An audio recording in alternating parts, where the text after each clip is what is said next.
आपने देख लिया कि 4 भगोड़े तो भाग गए थे, सीमांचल के लिए एक काम नहीं कर सके, मगर एक अख्तरुल ईमान पूरी बिहार असेंबली के लिए भारी पड़ चुका है।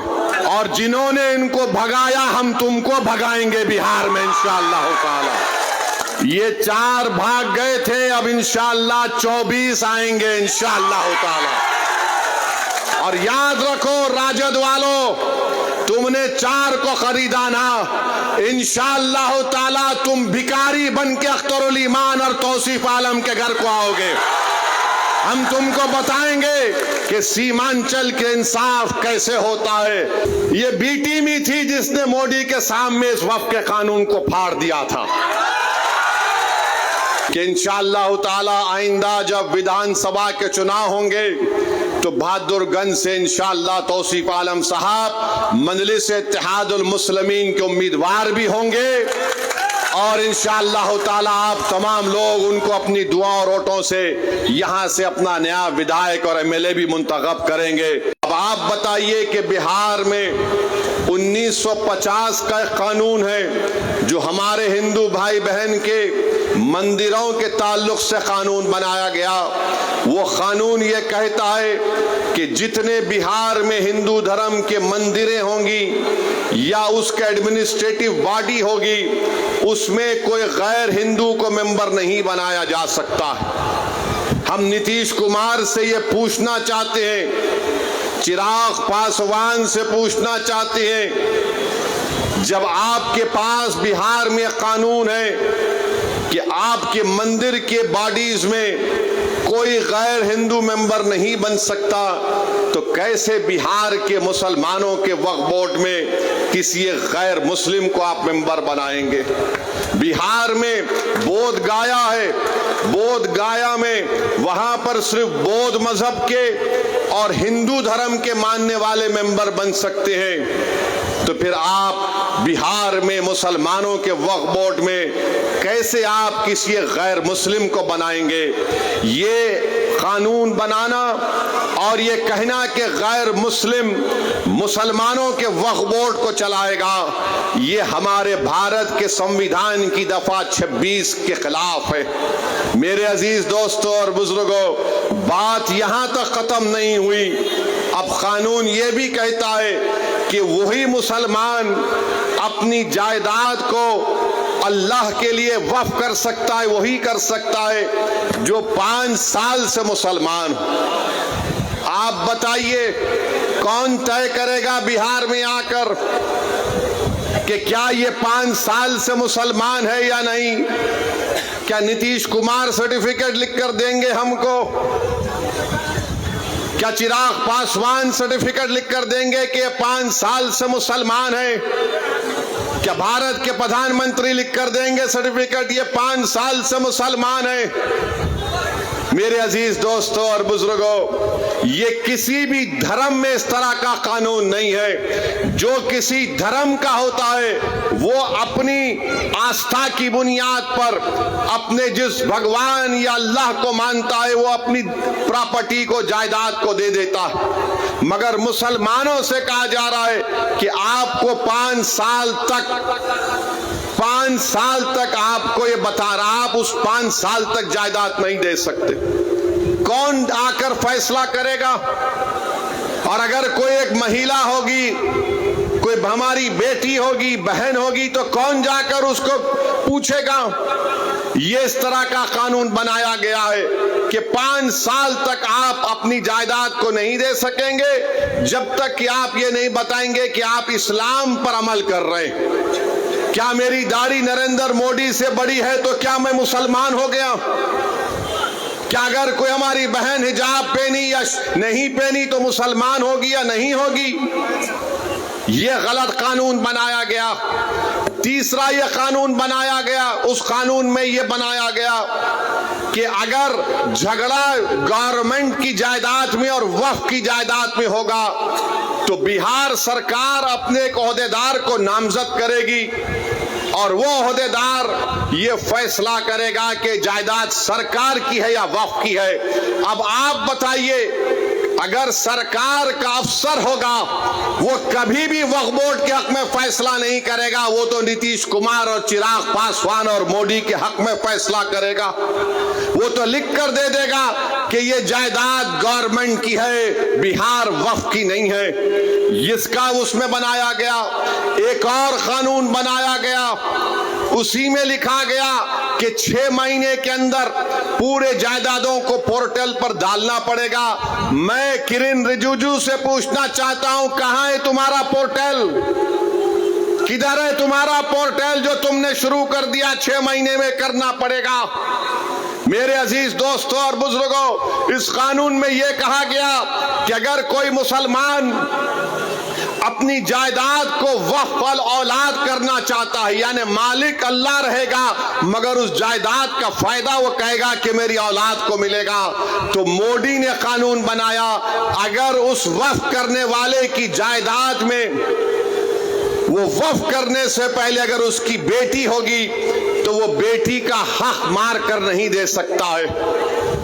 आप बताइए, हिंदू धर्म में यह कानून है कि जो कोई भी हिंदू अपने विल के जरिए वो अपनी एक पूरी जायदाद को अपनी एक औलाद को दे सकता है, चाहे बेटी हो या बेटा हो, या उनको छोड़कर वो गांव में अपने किसी को दे सकता है। जब वहां पर आप वो सहूलत है तो फिर मुसलमानों को ये आप क्यों कर रहे हैं? मैं अल्लाह के नाम पे वक्फ कर रहा हूं, अपनी औलाद के नाम पे नहीं कर रहा हूं। मैं अल्लाह को मालिक बनाकर कह रहा हूं कि जायदाद का फायदा मेरी औलाद को मिलेगा। तो यानी अगर जिस मुसलमान की बेटी होगी वो अल्लाह के नाम पर वक्फ नहीं कर सकेगा, यह कानून बना दिया गया। यह कानून यह भी बना दिया गया कि अगर ईदगाह होगी, कब्रस्तान होगा, मस्जिद होगी, दरगाह होगा, खानका होगी, इमाम बाड़ा होगा, कोई भी कलेक्टर को जाकर ये कह देगा कि इसको वक्फ की जायदाद रजिस्टर मत करिए, ये मस्जिद नहीं है, ये दरगाह नहीं है, ये खानका नहीं है, ये इमाम बाड़ा नहीं है, ये ईदगाह नहीं है, तो कलेक्टर जिस दिन इंक्वायरी ऑर्डर करेगा उस वक्त से वो जायदाद वक्फ नहीं रहेगी। तो कलेक्टर को खाली इंक्वायरी लिखना पड़ेगा, हम अपनी जायदाद से महरूम हो जाएंगे, हम अपनी जायदाद से महरूम हो जाएंगे। और कलेक्टर इंक्वायरी मुकम्मल करने का कोई टाइम नहीं है, कोई वक्त नहीं दिया गया। कलेक्टर सुबह क़यामत तक इंक्वायरी चलते रहेगी मगर हम तो अपनी दरगाह और मस्जिद से महरूम हो जाएंगे। यह कानून बनाया गया। फिर बीजेपी, नीतीश कुमार की पार्टी के लोग, चिराग पासवान के लोग बोलते कि वक्फ की जायदाद पर कब्जा हो गया, वक्फ की जायदाद को लूट लिया गया। अरे भैया, आपने कानून ये बनाया कि जो वक्फ की जायदाद पर नाजायज तौर पर कब्जा करके 12 साल से बैठा हुआ है, मोदी उसको मालिक बना रहे हैं, बल्कि वो मालिक बन चुका है अभी। तो बीजेपी, नीतीश कुमार, चिराग पासवान झूठ बोल रहे हैं, हमसे हमारी जायदादों को छीन रहे हैं। जो हमारी जमीन पर, वक्फ की जमीन पर कब्जा करके बैठा है वो 12 साल अगर हो गए तो मालिक बन रहा है। वक्फ इवैक्यू प्रॉपर्टी है कि जो लोग भारत को छोड़कर किसी और जगह पर चले गए, उन्होंने कहा कि मैं अपना घर, अपनी जमीन, अपनी खेत वक्फ कर रहा हूं, तो आज मोदी ने कानून बना दिया कि वक्फ इवैक्यू नहीं होगा, ये गवर्नमेंट उसकी मालिक बनेगी और गवर्नमेंट उसकी मालिक बन चुकी है। कानून ये बनाया गया कि अगर आसारे खदीमा के तहत मस्जिद होगी, दरगाह होगी, कोई भी चीज होगी जिसमें इबादत होती है, नमाज होती है, फातिहा होती है, तो मोदी कह रहे हैं कि वक्फ मालिक नहीं होगा, आसारे खदीमा होगा, यानी फिर वक्फ हमसे छीन लिया गया। फिर ये कानून में ये बनाया गया कि अगर कोई ट्रस्ट होगा इस कानून को बनाने से पहले और इस कानून के बनाने के बाद ट्रस्ट होगा तो वक्फ नहीं होगा। तो बताओ तुम कौन सी चीज इसमें रखे हो जिससे मुसलमानों को फायदा होगा। और आपको जानकर तकलीफ होगी कि मोदी ने कानून बनाया जिसकी तायीद चिराग पासवान ने और नीतीश कुमार और चंद्रबाबू नायडू ने की, कुशवाहा साहब ने की।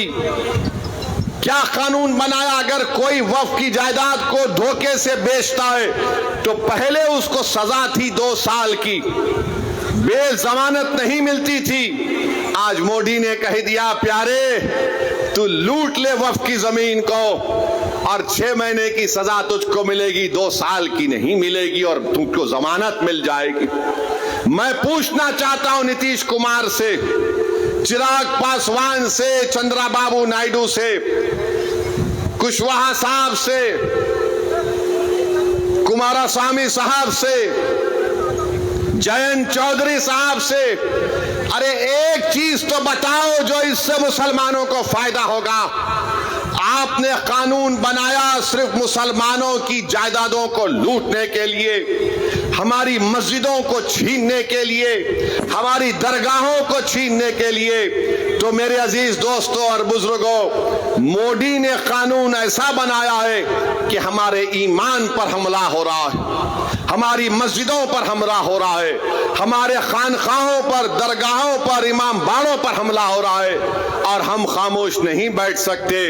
इसीलिए all India Muslim personal law board ने इस बात का ऐलान किया कि मुल्कगीर पैमाने पर हम इस काले कानून के खिलाफ एहतजाज दर्ज करेंगे और एहतजाज हो रहा है, एहतजाजी जलसे हो रहे हैं, आइंदा भी होगा। तो मेरी आप तमाम से ये गुजारिश है कि आप इस एहतजाज में शिरकत करिए। हम उस वक्त तक एहतजाज करेंगे जब तक कि मोदी की हुकूमत इस काले कानून को वापस नहीं ले लेती। हम एहतजाज इसलिए कर रहे हैं कि जिस जमीन का, जिस मस्जिद के लिए हम एहतजाज कर रहे हैं उसका मालिक अल्लाह है।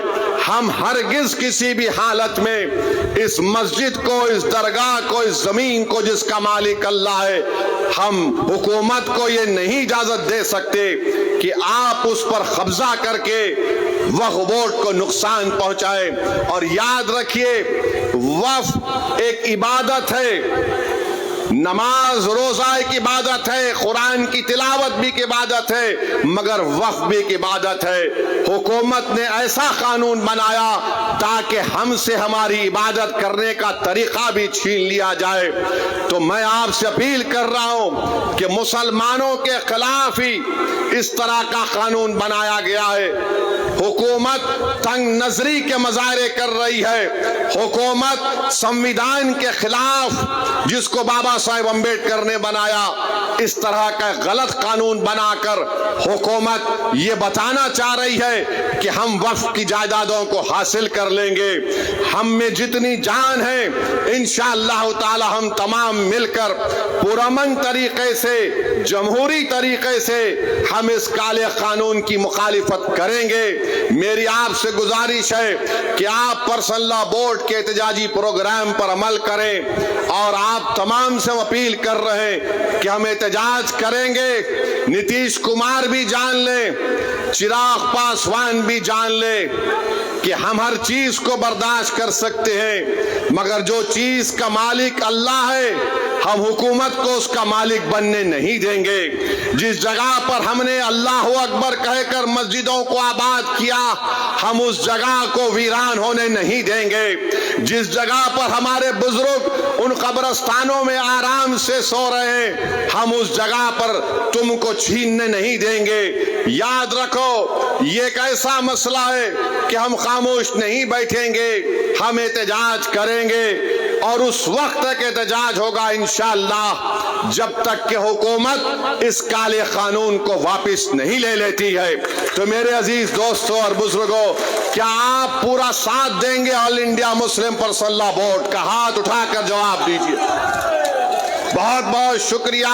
अब हम एहतजाज को जारी रखेंगे और नीतीश कुमार को, चिराग पासवान को, नरेंद्र मोदी को इंशाअल्लाह ताला एक सियासी तौर पर उनको पैगाम मिलेगा कि बिहार हो या भारत हो, यहां पर हर मुसलमान, हर हमारा वो हिंदू भाई और बहन जो संविधान को मानता है, वो इस बात की इजाजत नहीं देता है कि क्या आप किसी के मजहब पर चलने से किसी को रोक दें। अरे जो कानून बिहार में मंदिरों के लिए अगर अच्छा है तो बिहार के मुसलमानों के लिए अच्छा क्यों नहीं हो सकता? जो कानून बोध गया के लिए अच्छा है तो फिर वो कानून बिहार के मुसलमानों के लिए क्यों अच्छा नहीं हो सकता है? तो मेरे अजीज दोस्तों और बुजुर्गों, आप ये झूठा प्रोपेगेंडा टीवी पर बैठकर बाज लोग बीजेपी की तरफ से आ जाते हैं, एनडीए की तरफ से आ जाते हैं, ये ऐसे अहमक लोग हैं जिनको कानून के बारे में एक लफ्ज नहीं मालूम। मैं आज भी चैलेंज कर रहा हूं बीजेपी को कि बताइए, आप इसमें एक ऐसा सेक्शन बताइए जिससे मुसलमानों को फायदा होगा। मोदी बोलते हैं कि गरीबी मुसलमानों में खत्म हो जाएगी। क्या आपने 11 साल में गरीबी का खात्मा किया? क्या आपने 11 साल में भारत में गरीबी का कोई खात्मा किया? कुछ नहीं किया। अरे ये हमारी जायदाद, और ये टीवी पर बैठकर लोग बोलते हैं आपको किस फायदा? इतना हुआ कि अगर हम यहां से निकलकर इस जलसे के बाद अपनी जोहर की नमाज अदा करने जाएंगे, जब हम उस जमीन पर सजदा करेंगे तो अल्लाह हमारे गुनाहों को माफ करता है। जब हम नमाज पढ़ते हैं तो अल्लाह हमारे गुनाहों को माफ करता है। जब हम हय्या अलस सलाह हय्या अलल फलाह की सदाएं देते तो अल्लाह हम पर रहमत की नजरों से देखता है। तो ये आप हमसे मत पूछो कि हमारा क्या फायदा है। हमारा फायदा मस्जिदों को आबाद करने से है। आपको लगता है कि पैसे तुमको कितने मिले? अरे अल्लाह के घर को जब हम आबाद करते हैं तो हम पैसों के लिए नहीं, दीन और दुनिया की कामयाबी के लिए अल्लाह के घर को आबाद करते हैं। अगर हम किसी के खानखा को जाते हैं तो पैसों के लिए नहीं जाते, अपने दिलों को और अपने नफ्स को साफ करने के लिए जाते। अगर हम ईदगाह को जाते हैं तो पैसों के लिए नहीं जाते, 30 दिन के रोजे रखने के बाद हम अल्लाह का शुक्र अदा करने के लिए, ईद की नमाज पढ़ने के लिए ईदगाह को जाते। अगर कोई हमारे शिया लोग अपने इमाम बाड़ों में मातम करते हैं तो अहले बैत के उस कुर्बानी को याद करके मातम करते हैं, उसमें पैसों के लिए नहीं, उनकी याद मनाने के लिए जाते। तो मेरे अजीज दोस्तों और बुजुर्गों, आप और हमको मिलकर मुत्तहिदा तौर पर इत्तेहाद को मजबूत करते हुए इस काले कानून की मुखालिफत में खड़े होना है। और मैंने इस उम्मीद पर भारत की पार्लियामेंट में इस कानून की कॉपी को फाड़ा, इसलिए फाड़ा क्योंकि गांधी ने उस वक्त के सफेद फार्म अफ्रीका में कानून बनाया गया था, तो गांधी ने भी उस कानून को फाड़ा था और उस कानून को जलाया था। ये कानून को हम नहीं मानते इंशाअल्लाह ताला। हम इस कानून को इसलिए नहीं मानते क्योंकि संविधान के खिलाफ है। जो कानून अगर बनाया जाएगा जो बाबा साहेब अम्बेडकर के संविधान और आईन के खिलाफ होगा तो वो कानून नहीं होगा, वो जुल्म होगा। जुल्म हम पर किया जा रहा है इस तरह का एक काला कानून बनाकर। और नीतीश कुमार, चिराग पासवान और जो सेक्युलर तो हैं मगर मुंह नहीं खोल रहे, हम तुम्हारी खामोशी को भी याद रखेंगे। जो सेक्युलर तो हैं मगर खुद नहीं कहते, अपने चमचों से बुलवाने लगाते हैं कि तुम बोलो, अगर हम बोलेंगे तो हमको उधर का वोट नहीं मिलेगा। तो हम उनसे कह रहे हैं ये उधर का वोट इधर का वोट नहीं है। तुमको अगर भारत से मोहब्बत है, भारत के संविधान से मोहब्बत है तो तुमको बोलना पड़ेगा। तुम्हारे चमचों के बोलने से कोई फर्क नहीं पड़ता।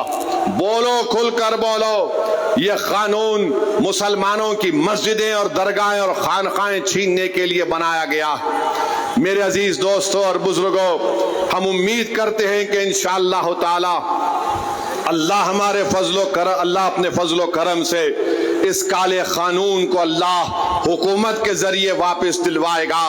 और मेरे अजीज दोस्तों और बुजुर्गों, मैं आपसे ये भी कहना चाह रहा हूँ कि तौसीफ आलम साहब आज अल्हम्दुलिल्लाह मजलिस इत्तेहादुल मुस्लिमीन में शामिल हो चुके हैं।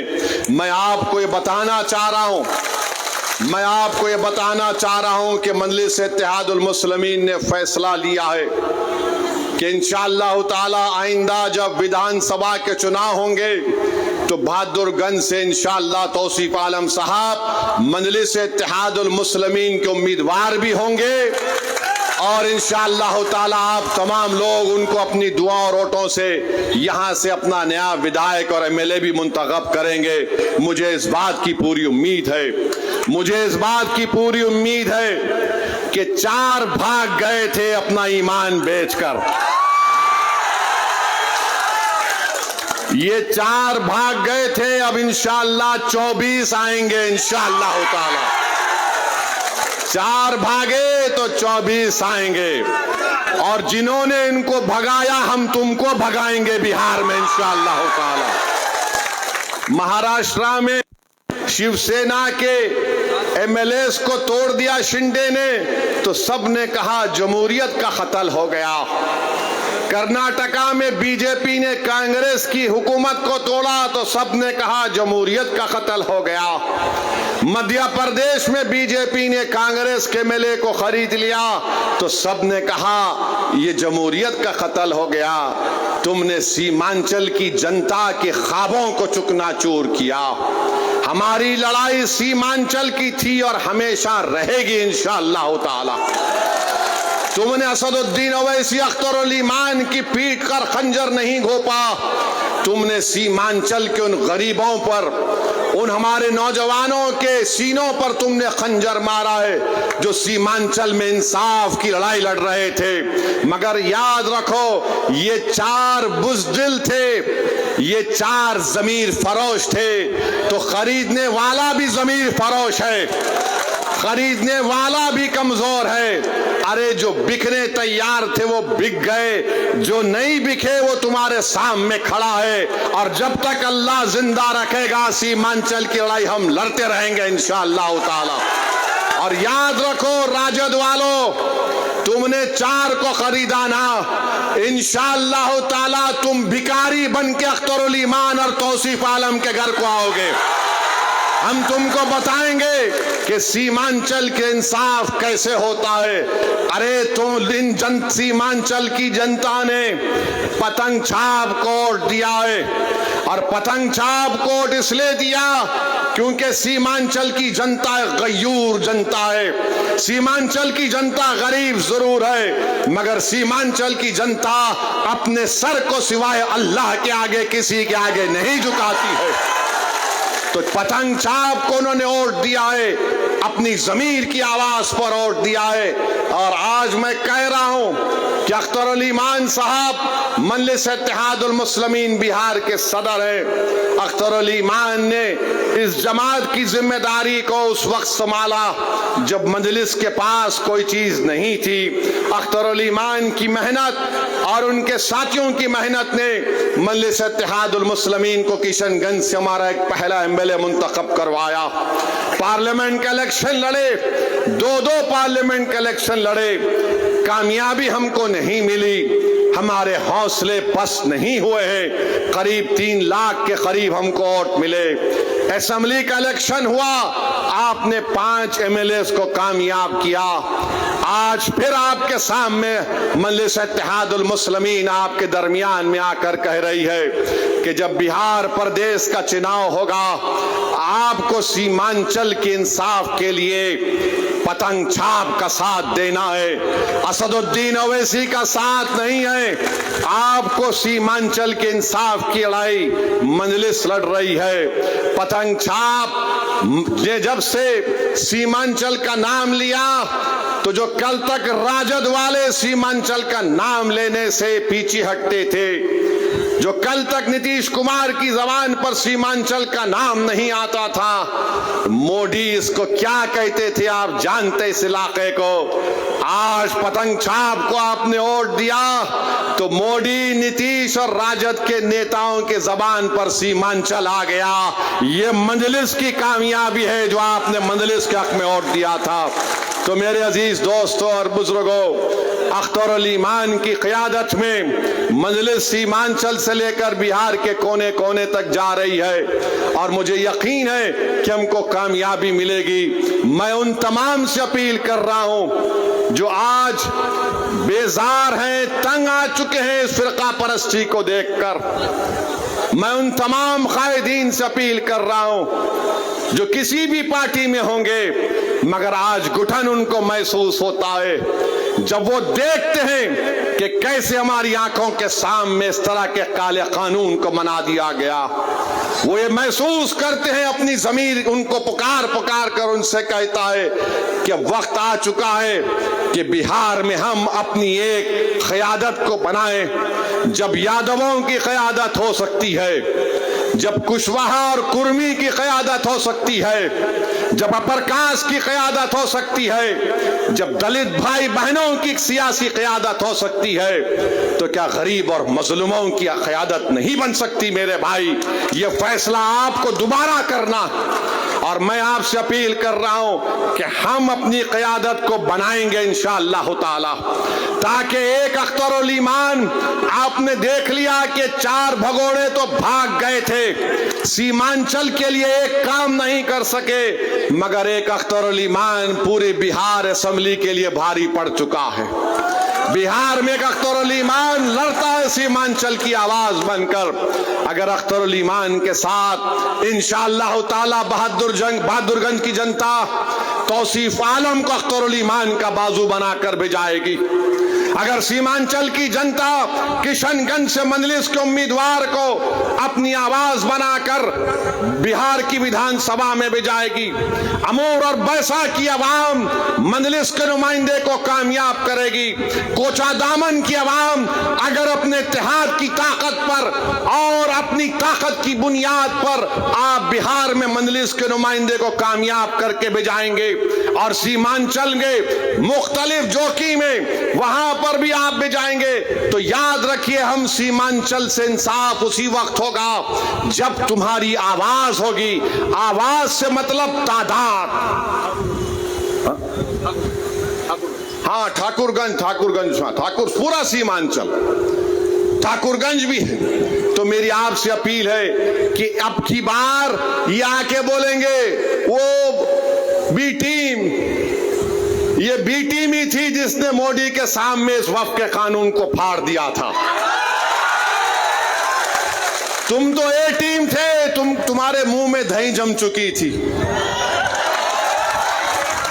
तुम तो कुछ नहीं बोल रहे थे, खाली 1-3 मिनट के लिए बोले और बैठ गए। बी टीम बोलेंगे, फिर बोलेंगे ये वोट का वोट काटने आए हैं, फुला करने आए हैं। मुझे यकीन है कि कुछ काम में नहीं आने वाला है अब की बार, इंशाअल्लाह ताला कुछ काम में आने वाला नहीं है। कोई भी कुछ कह ले, मेरी आपसे दरख्वास्त ही है कि पतंग छाप को कामयाब करना। और मैंने आपसे वादा किया हूं कि अल्लाह जब तक मुझे जिंदा रखेगा, मैं हमेशा सीमांचल की बात करता आया हूं। मेरे जिस्म का एक हिस्सा इस बात को मुझसे पुकार कर कहता है कि सीमांचल से इंसाफ होगा तो बिहार तरक्की करेगा, भारत मजबूत होगा। सीमांचल को मजबूत करना हर एतबार से ये लड़ाई मजलिस इत्तेहादुल मुस्लिमीन लड़ रही है। तो मेरी आपसे गुजारिश है, ये 4 तो भाग गए, अब 24 को लाने की जिम्मेदारी हम तमाम और आपकी है इंशाअल्लाह ताला।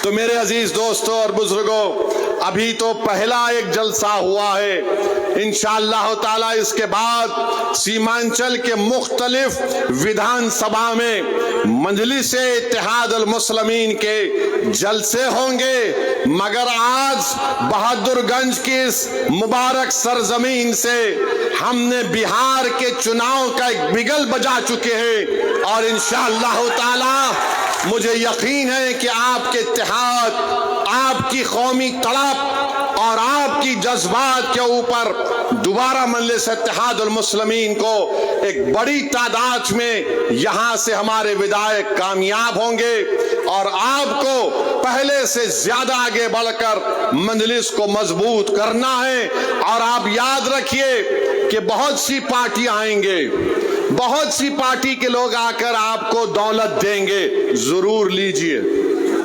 छोड़िए मत, छोड़िए मत, जरूर लीजिए, जितना देंगे लीजिए, मगर वोट पतंग छाप को पड़ेगा इंशाअल्लाह ताला, वोट पड़ेगा पतंग छाप को। तो तुम दौलत अगर समझ रहे हो दौलत बहाओगे, नहीं काम में आएगा आपकी बात। ये बाशऊर जनता है, ये जनता देख चुकी है कि कौन बेबाक होकर जालिमों के खिलाफ आवाज उठाता है, कौन हमारी मस्जिदों की हिफाजत करने की लड़ाई लड़ रहा है। तो मेरे अजीज दोस्तों और बुजुर्गों, मजलिस को मजबूत करिए और कल इंशाअल्लाह ताला ढाका में एक और जलसा होगा। हमारे राणा साहब उस जलसे के कन्वीनर हैं, वहां पर भी हम कल जाएंगे और इंशाअल्लाह ताला बिहार के चुनाव आते तक बहुत से मुकामात पर इंशाअल्लाह ताला अख्तरुल ईमान साहब की क़यादत में मजलिस के जलसे होंगे। मैं फिर से जनाब तौसीफ आलम साहब का, हमारे उनके भाई का, गुलाम सरवर का और तमाम लोग जो आज मजलिस में शामिल हुए हैं, मैं दिल की गहराइयों से उनका खैर मुकद्दम करता हूं और उनको ये बात बता रहा हूं कि हमारा दिल बिल्कुल साफ है। आप हमारे भाई हैं, थे और हमेशा रहेंगे। यहां पर बहादुरगंज में, यहां पर तौसीफ आलम की कामयाबी, असदुद्दीन ओवैसी की कामयाबी होगी।